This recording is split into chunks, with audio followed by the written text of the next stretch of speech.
Hello viewers, good morning. मैं अंशु सक्सेना आपको botany के वर्ल्ड में ले जाना चाहती हूँ। कारा का वेजिटेटिव पार्ट हम इससे पहले वाले वीडियो में पढ़ चुके थे। अब हम कारा का रिप्रोडक्टिव पार्ट पढ़ेंगे। कौन कौन से male and female reproductive organs होते हैं, उनका डेवलपमेंट कैसे होता है और पोस्ट फर्टिलाइजेशन चेंजेस क्या होते हैं, वो सब हम आज स्टडी करेंगे।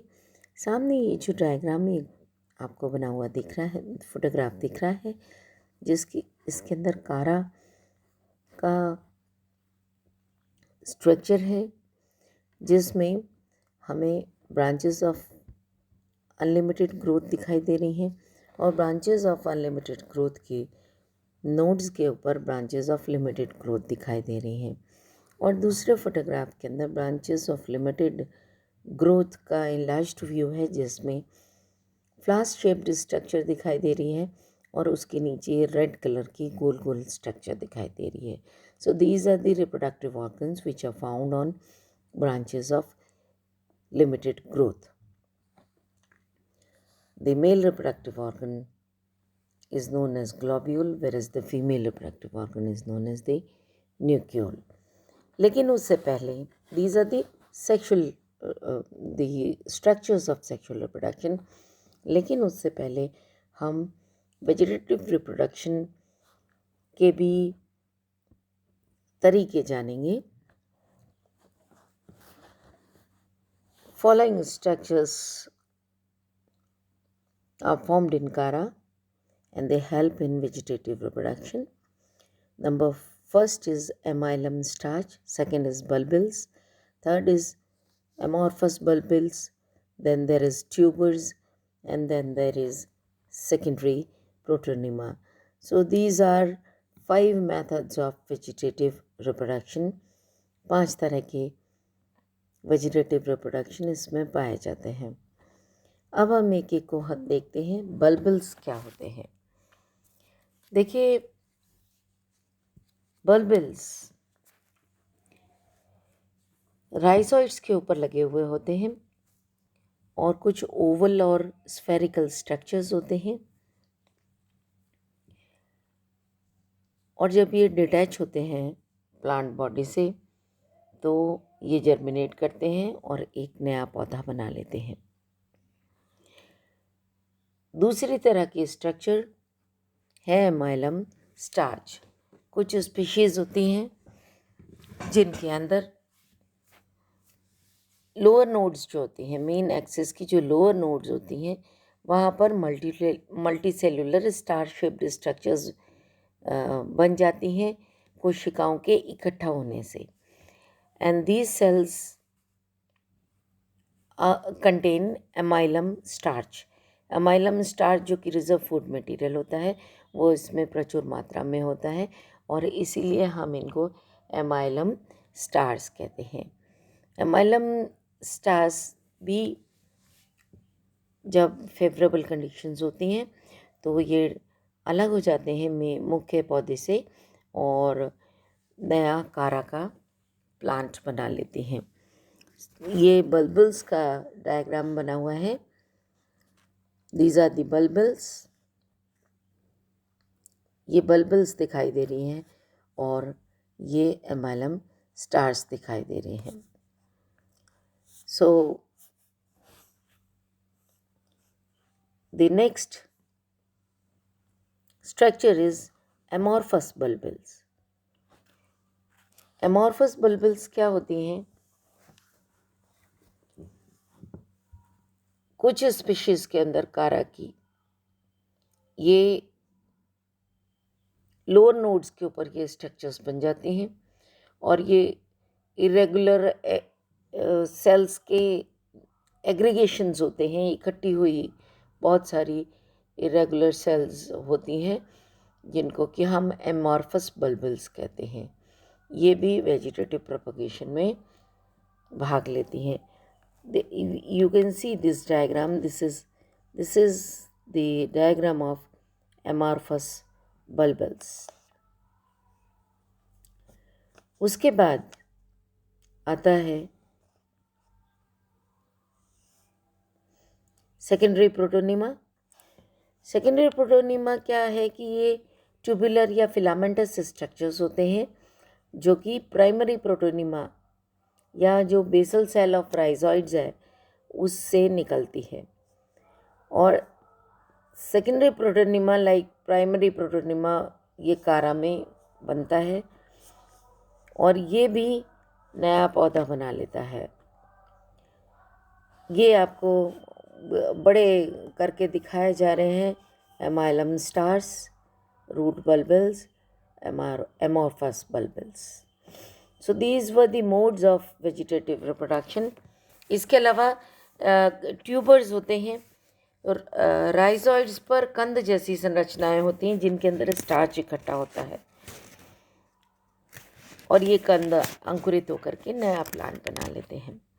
Now let us move on to the sexual reproduction. Sexual reproduction oogamous type का होता है और रिप्रोडक्टिव ऑर्गन्स जो होते हैं वो एक स्टेराइल एनवलप में होते हैं जो कि जो सेल्स जो होती हैं वो फर्टाइल नहीं होते हैं। सिर्फ वो उनका काम होता है रिप्रोडक्टिव ऑर्गन्स को कवर करके रखना। अधिकतर जो कारक की स्पीशीज़ होती हैं वो होमोथैलिक होती हैं। कुछ स्पीशीज़ जो होती हैं वो हेट्रोथैलिक होती हैं जिसमें मेल और फीमेल रिप्रोडक्टिव ऑर्गन्स अलग अलग होते हैं। सेक्स ऑर्गन्स जो होते हैं वो कहाँ होते हैं? ब्रांचेस ऑफ लिमिटेड ग्रोथ की नोड्स के ऊपर लगे हुए होते हैं जिनमें न्यूक्यूल ऊपर लगा हुआ होता है और ग्लोब्यूल नीचे की तरफ लगा होता है। This is nucule and this is globule.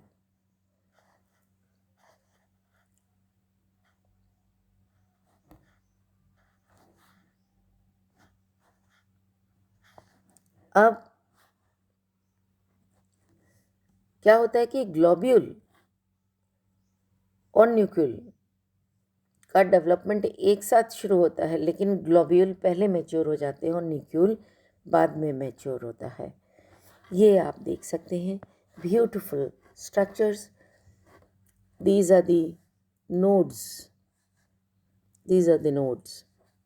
ये नोड्स हैं, ये इंटर नोड्स हैं। ये क्या हैं? ब्रांचेस ऑफ लिमिटेड ग्रोथ हैं और इन पर ये न्यूक्यूल है and this is the globule.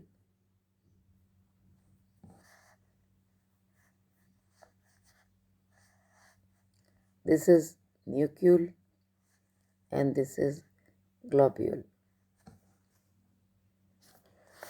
तो ये रिप्रोडक्टिव ऑर्गन्स की पोजीशन है। उसके बाद अब हम डिटेल्ड व्यू देखते हैं। आफ्टर ऑल सबसे पहले हम लोग एंथ्रीडियम या स्पर्मेटोगेमा या ग्लोब्यूल के बारे में स्टडी करते हैं। अगर हम ग्लोब्यूल का एनलार्ज्ड व्यू देखें तो ये एक लार्ज स्फेरिकल स्ट्रक्चर होती है जो कि रेड येलो कलर का होता है। मैच्योर ग्लोब्यूल जो होता है उसमें सबसे बाहर की तरफ 8 कवर्ड शील्ड सेल्स होती हैं। These are the shield cells. ये जो हैं these are the shield cells, बाहर वाली। उसके बाद बीच में कुछ लंबी लंबी स्ट्रक्चर्स होती हैं जिनको कि मेन्यूब्रियम कहते हैं और अंदर की तरफ कुछ सेल्स होती हैं जो कि प्राइमरी कैपिटोलम बनाती हैं। इनको कहते हैं हम प्राइमरी कैपिटोलम और प्राइमरी कैपिटोलम से सेकेंडरी कैपिटोलम बनती हैं और सेकेंडरी कैपिटोलम से कई सारे एंथ्रीडियल फिलामेंट्स बनते हैं। ये जो दिखाई दे रहे हैं हमको, these are the filaments.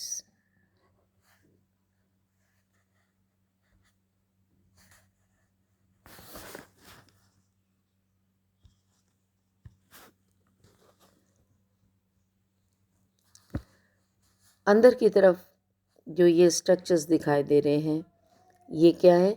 Filaments है। ये मेन्यूब्रियम है, ये शील्ड सेल्स हैं और अंदर कुछ सेल्स हैं जो प्राइमरी और सेकेंडरी कैपिटुलम सेल्स है। So this is about the structure. अब क्या होता है कि जब मैच्योर हो जाता है ये ग्लोब्यूल, तो शील्ड सेल्स जो होती हैं वो एक दूसरे से अलग हो जाती हैं और उनके बीच में स्पेस हो जाता है। 8 शील्ड सेल्स होती हैं जो कि एक दूसरे से अलग हो जाती हैं। एंथ्रीडियल फिलामेंट्स जो होते हैं वो पानी में एक्सपोज हो जाते हैं और स्पर्म मदर सेल्स जो होती हैं उनका जिलेटिनाइजेशन हो जाता है या उनकी वॉल घुल जाती है और ये जो एंथ्रोजॉइड्स अंदर बनते हैं एंथ्रीडियल फिलामेंट्स में, वो बाहर पानी में आ जाते हैं। तो ये मोटा मोटा व्यू है एंथ्रीडियम के डेवलपमेंट का इन दी ग्लोब्यूल। अब कंप्लीट डेवलपमेंट के बारे में हम बात कर लें। आपको ये जो डायग्राम दिखाई दे रहा है, this is self explanatory diagram which is showing the development of globule. Actually जो रिप्रोडक्टिव ऑर्गन्स होते हैं वो कहाँ बनते हैं? Peripheral cells. मैंने आपको बताया था कि बीच में सेंट्रल सेल होती है नोड में और उसके बाहर की तरफ पेरिफेरल सेल्स होती हैं। तो ये पेरिफेरल सेल्स में कोई भी पेरिफेरल सेल जहाँ पर एंथ्रीडियम बनाने वाली होती है या रिप्रोडक्टिव ऑर्गन्स बनना होता है, उसके अंदर एक डिवीजन होता है और डिवीजन के परिणाम स्वरूप ऊपर वाली सेल बनती है जो कि एंथ्रीडियल इनिशियल सेल होती है और जो नीचे वाली सेल होती है उसमें एक और विभाजन होता है जिसके परिणाम स्वरूप बेसल नोड बनती है। बेसल नोड ऑफ एंथ्रीडियम का नीचे वाला पोर्शन बनता है और जो सबसे नीचे वाली सेल है वो इंटरनोडल सेल होती है। अब एंथ्रीडियल इनिशियल के जो नीचे वाली सेल है बेसल नोड वाली जो है उसमें लॉन्गिट्यूडनल डिवीजन होता है और साइड में ऊगोनियल इनिशियल बन जाती है। एक तरफ ऊगोनियल इनिशियल नहीं बनती, लेकिन जो बेसल नोड है एंथ्रीडियम की उसके ऊपर की तरफ ऊगोनियल इनिशियल बन जाती है जो कि आगे विभाजित होकर के ऊगोनियम का निर्माण करती है। तो जो एंथ्रीडियल इनिशियल है उस एंथ्रीडियल इनिशियल सेल का फर्दर डेवलपमेंट कैसे होता है वो हम पढ़ते हैं। एंथ्रीडियल इनिशियल में ट्रांसवर्स डिवीजन होता है और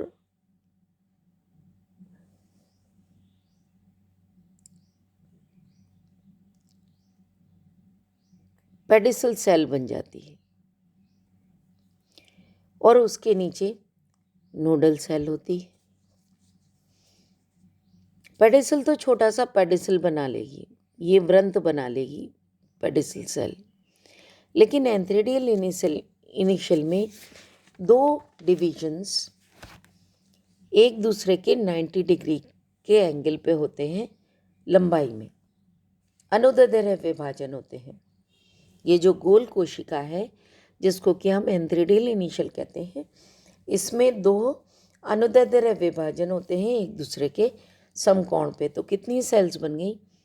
4 लंबी कोशिकाएं बन गई। अब ये जो 4 लंबी कोशिकाएं हैं, डी डायग्राम में आप देखें इसमें एक ट्रांसवर्स डिवीजन भी हो गया। तो 4 ऊपर 4 नीचे कितनी हो गई? 8 सेल्स बन गई। अब ई डायग्राम में देखें, इन 8 सेल्स में पहला पेरिक्लाइनल डिवीजन होगा जिसके परिणाम स्वरूप 2 लेयर्स में सेल्स बनी, 8 बाहर और 8 अंदर की तरफ। फिर अंदर वाली सेल्स जो हैं ये तो प्राइमरी कैपिटुलम सेल्स हो गई 8। अब ये जो बाहर वाली सेल्स थी इनके अंदर एक और पेरिक्लाइनल डिवीजन हुआ। एफ डायग्राम में देखें आप तो 8 सेल्स बीच में और बन गई। कितनी हो गई? 8 सबसे बाहर, जो कि शील्ड सेल्स बनाती हैं। बीच वाली जो सेल्स हैं वो मैन्यूब्रल इनिशियल्स हो गई, जो मैन्यूब्रियम बनाती हैं। ये जो बीच वाली सेल्स हैं ये लंबी हो जाती हैं और लंबी हो करके ये मैन्यूब्रियम बनाती हैं, ये वाला स्ट्रक्चर्स बना लेती हैं। ये जो लंबी लंबी सेल्स दिखाई दे रही हैं ये बना लेंगी मैन्यूब्रियम। और जो सबसे बाहर वाली सेल्स हैं वो ये शील्ड सेल्स बना लेती हैं, जिनके अंदर फोल्ड्स होते हैं। अगर शील्ड सेल्स को हम बाहर से देखें तो वो इस तरीके की दिखाई देती हैं। तो टोटल कितनी बन गई? 8 सबसे बाहर, 8 बीच में और 8 अंदर, यानी कि 24 सेल्स बनी। इन 24 सेल्स में से 8 बाहर की शील्ड सेल्स बनाती हैं, बीच वाली मैन्यूब्रियल सेल्स बनाती हैं और अंदर वाली प्राइमरी कैपिटुलम सेल्स बनाती हैं। अब जो अंदर वाली प्राइमरी कैपिटुलम सेल्स होती हैं, इनसे प्रत्येक कोशिका से 6 सेकेंडरी कैपिटुलम सेल्स बनती हैं। This is primary capitulum cells. ये इनसे आगे की तरफ कटी सेकेंडरी कैपिटुलम सेल्स, ये वाली सेल्स कटी। और हर एक सेकेंडरी कैपिटुलम सेल्स से लगभग 1 से लेकर 100 तक कोशिकाओं वाले पुतंतु बनते हैं, एंथ्रीडियल फिलामेंट्स बनते हैं, जिसके अंदर बहुत सारी सेल्स होती हैं और प्रत्येक सेल से एंथ्रोजॉइड बनता है। अब वो मेटामॉर्फोसिस होती है हर सेल की, और मेटामॉर्फोसिस होने के बाद ये एंथ्रोजॉइड्स बना लेते हैं।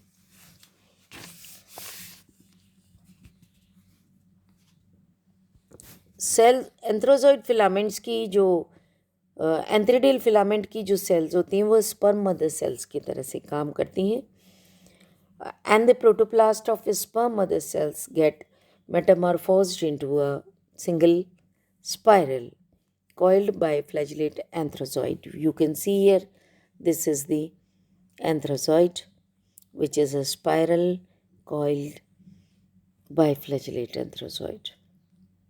ये किससे बना? ये प्रत्येक कोशिका से बना। आप देख सकते हैं, these are the cells. ये इसमें परिवर्तित हो गया, ये एक कॉइल्ड स्ट्रक्चर में हर सेल परिवर्तित हो गई और उसने बहुत सारे एंथ्रोजॉइड्स बना लिए। This process is known as spermatogenesis, that is the formation of sperms. अब लिबरेशन ऑफ एंथ्रोजॉइड्स कैसे होता है? ये जो शील्ड सेल्स हैं ये एक दूसरे से अलग हो जाती हैं और इनके बीच में स्पेस हो जाता है और एंथ्रोजॉइड्स उसमें से होकर के बाहर निकल आते हैं। So this is about the development of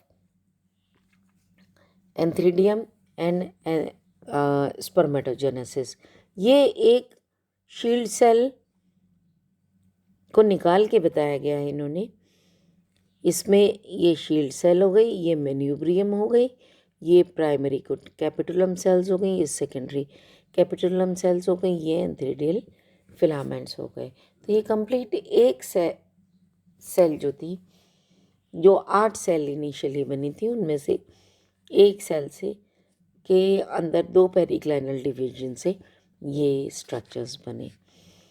तो ये हो गया एंथ्रीडियल डेवलपमेंट के या दी फॉर्मेशन ऑफ न्यूक्यूल्स के बारे में, ग्लोब्यूल्स के बारे में। अब हम आते हैं oogoनियम या न्यूक्यूल का डेवलपमेंट।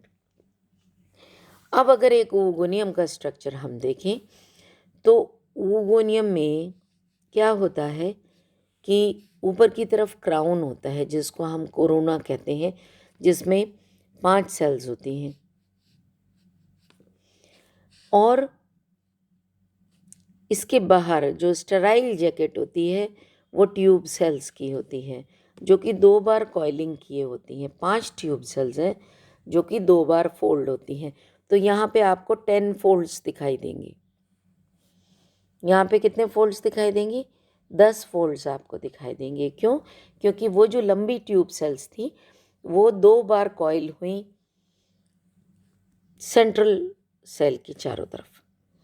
अब जो बीच में ये सेंट्रल सेल है, ये this is the egg cell, जिसके नीचे की तरफ न्यूक्लियस होता है और उसके नीचे वृंत कोशिका होती है और इसमें बहुत सारा स्टार्च और ऑयल ग्लोब्यूल्स होते हैं। और ये जो न्यूक्लियल है ये ग्लोब्यूल के ऊपर लगा होता है और इसके पास में कुछ स्टिपुलॉइड्स लगे हुए होते हैं। So this is the structure of nucule. अब इसका डेवलपमेंट कैसे होता है?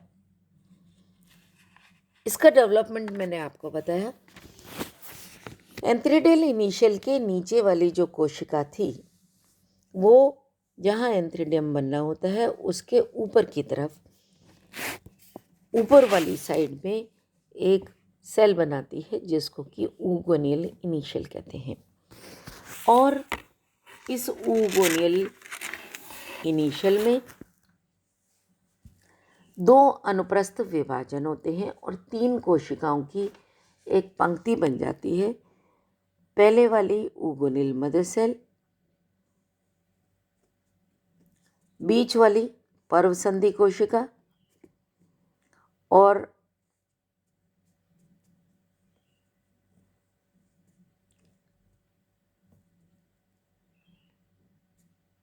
नीचे वाली सेल जो है वो वृंत कोशिका, जो कि वृंत बनाएगी। अब क्या होता है, ये पर्वसंधि कोशिका जो होती है ये विभाजित होकर के 6 सेल्स बनाती है।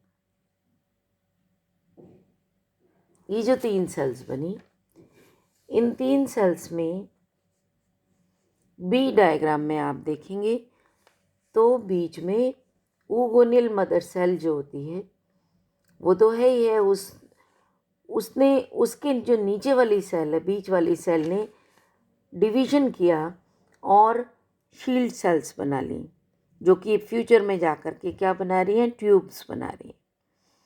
ये जो शील्ड सेल्स है इनके अंदर डी डायग्राम में ट्रांसवर्स डिवीजन होगा, ऊपर की तरफ कोरोना सेल्स बनेंगी और नीचे वाली ट्यूब सेल्स बनेंगी। तो जो बीच वाले शील्ड सेल्स हुई इनमें डिविजन्स हुए, 6 सेल्स बनी और इन्होंने क्या किया, ऊपर की तरफ कोरोना सेल्स बना ली जो कि आगे क्राउन बनाएंगी और 5 जो होती हैं वो परिधीय कोशिकाएं बनती हैं जो कि लंबी हो जाती हैं, ट्यूब लाइक हो जाती हैं और 5 ट्यूब्स बनाती हैं जो स्पाइरली कॉइल होती हैं। अब जो ऊपर वाली है सेल ऊगोनियल मदर सेल, इसमें विभाजन होता है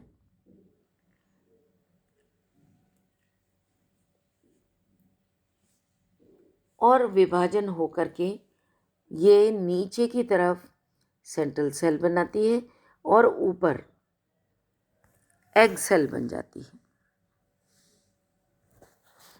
दिस इज एग सेल, उसके नीचे स्टॉक सेल होगी, फिर ये नीचे सेंट्रल सेल हो गई, सेंट्रल नोड, और उसके नीचे वृंत कोशिका। तो ये ऊपर वाली जो सेल है इसने सेंट्रल सेल बनाई, इसने ऊगोनियल मदर सेल ने एग सेल बना ली और स्टॉक सेल बना ली। आपको यहाँ दिखाई दे रहा है नीचे की तरफ central cell, this is stalk cell, और ये बड़ी सारी हो गई एग सेल। तो इस तरीके से ऊपर की जो छोटी वाली सेल्स हैं जो कि क्राउन बना रही हैं, शील्ड सेल से जो बनी है, उन्होंने ऊपर 5 सेल्स का क्राउन बना दिया और जो ट्यूब सेल्स थी ये दक्षिणावर्त स्पाइरली कॉइल होंगी, साउथवर्डली कॉइलिंग इसकी स्टार्ट हो जाती है और क्या होता है, 2 बार कॉइल होती है और इस तरीके से 10 फोल्ड्स नज़र आते हैं एग सेल के चारों तरफ. सो this is about the formation of the protective covering of the tube cells, the egg cell and the stalk. अब क्या होता है, फर्टिलाइजेशन कैसे होता है. फर्टिलाइजेशन में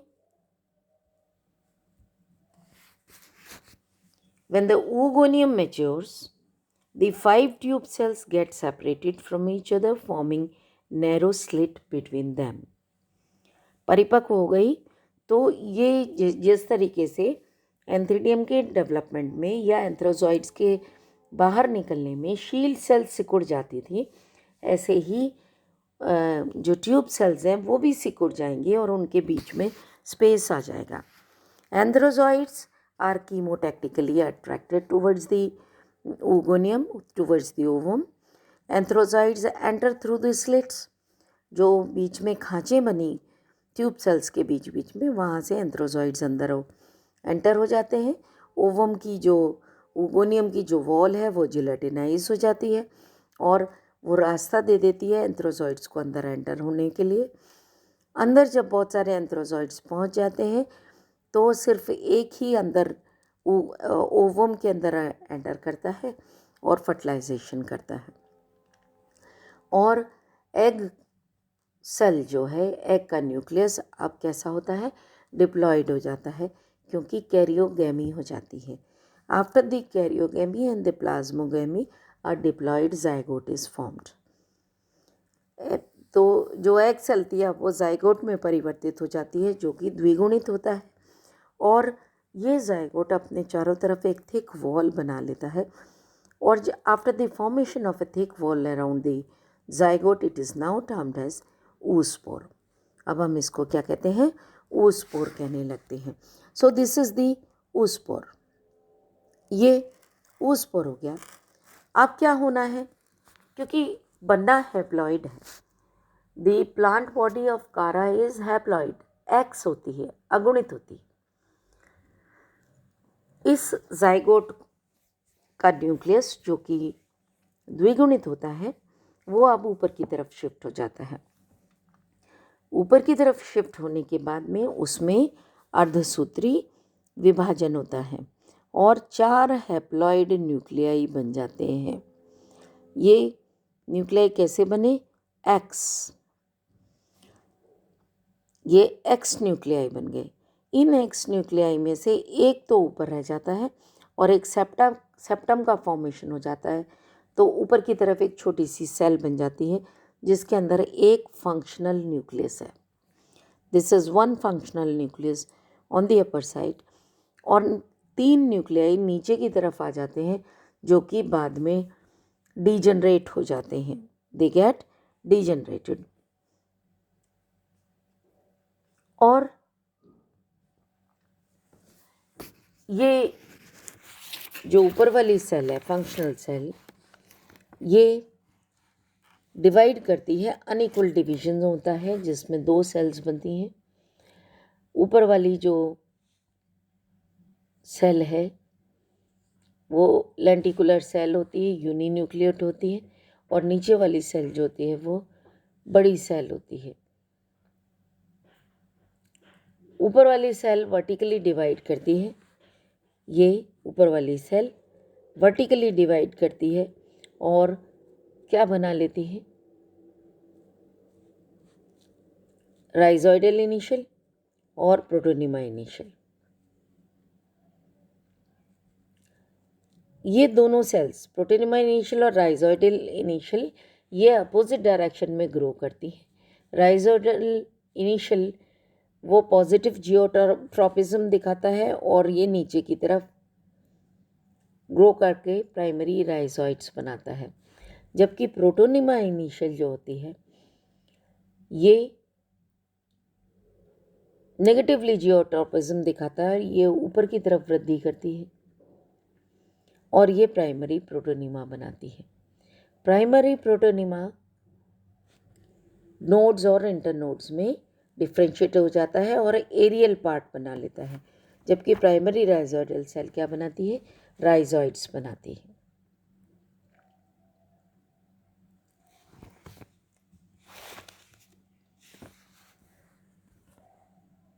सो ये राइजोइड्स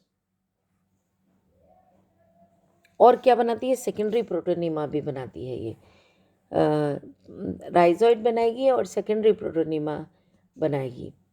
तो इस तरीके से कहाँ से बनेगा, नोड से, नोड से सेकेंडरी प्रोटोनीमा बन जाएगा, राइजोइड्स बन जाएंगी और कॉर्टिकल सेल्स बनेंगी, फिर पेरिफेरल सेल्स बनेंगी, पेरिफेरल सेल्स से लेटरल ब्रांचेस निकल जाएंगी, ब्रांचेस ऑफ अनलिमिटेड ग्रोथ निकलेंगी और ब्रांचेस ऑफ अनलिमिटेड ग्रोथ से के अंदर भी नोड्स और इंटरनोड्स बनेंगी और नोड्स पर ब्रांचेस ऑफ लिमिटेड ग्रोथ बनेंगी, मेन एक्सेस के ऊपर भी और साइड ब्रांच जो है, जो कि ब्रांच ऑफ अनलिमिटेड ग्रोथ है, दोनों के ऊपर नोड्स वाले पोर्शन पर ब्रांचेस ऑफ लिमिटेड ग्रोथ बनेंगी, जिसके अंदर क्या बन जाएंगे, न्यूक्लियस और ग्लोब्यूल्स बन जाएंगे और इस तरीके से रिप्रोडक्टिव ऑर्गन्स का फॉर्मेशन हो जाएगा। अब हम ऑल्टरनेशन ऑफ जनरेशन की बात करते हैं। तो कारा के अंदर जो ऑल्टरनेशन ऑफ जनरेशन है वो उसके अंदर हैप्लॉइड स्टेट प्रोमिनेंट होती है। कारा में ग्लोब्यूल बना, न्यूक्लियल बना, दोनों हैप्लॉइड, एंथ्रोजॉइड्स बने, वो भी haploid, egg cell is also haploid, fertilization हुआ, जाइगोट बना, जाइगोट में मियोसिस हुआ, प्रोटोनीमा बना और उसने वापस कारा बना लिया। तो इस तरीके से अगर हम देखें तो इसमें हैप्लॉइड स्टेट प्रोमिनेंट होती है। So this is all about the sexual reproduction of Kara. Thank you.